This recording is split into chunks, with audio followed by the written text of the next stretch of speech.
Sebagai negara berkembang, perekonomian Indonesia tentunya bertumpu kepada kegiatan perdagangan dengan negara lain, di mana aktivitas ekspor-impor merupakan salah satu komponen utama yang mempengaruhi pertumbuhan dan kestabilan ekonomi Indonesia. Selamat sore semuanya.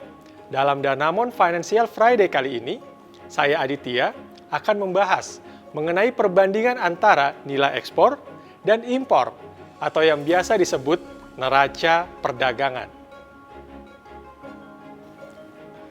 Neraca perdagangan atau trade balance merupakan perbedaan nilai ekspor dan impor suatu negara dalam periode tertentu.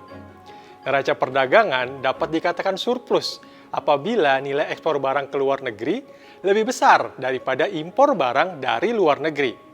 Pun sebaliknya, dikatakan defisit apabila nilai impor lebih besar daripada ekspor. Untuk negara berkembang seperti Indonesia, kondisi neraca dagang yang surplus tentunya lebih menguntungkan. Karena artinya, negara lebih banyak mendapatkan pemasukan dibandingkan pengeluaran. Kalau begitu, bagaimana posisi neraca dagang di Indonesia saat ini?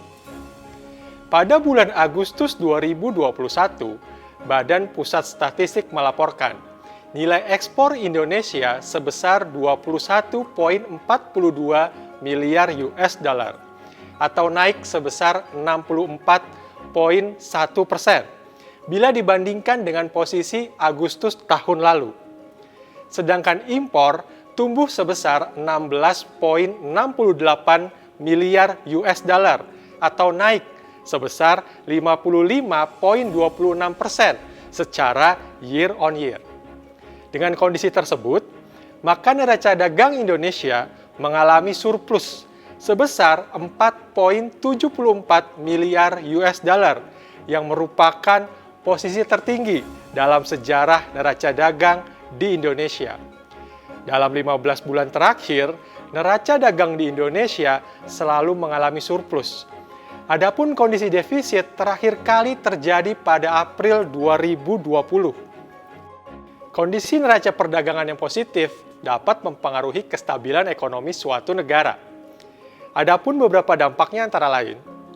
Yang pertama, naiknya nilai mata uang. Neraca dagang yang positif memberikan dampak kepada mata uang. Ketika nilai ekspor lebih tinggi, maka mata uang cenderung akan menguat. Dan sebaliknya, jika defisit, maka mata uang cenderung akan melemah. Yang kedua, naiknya produksi barang dan jasa. Nilai ekspor yang lebih tinggi akan mempengaruhi besaran produktivitas produksi dalam negeri karena tingginya permintaan. Dan yang ketiga, tersedianya lapangan kerja.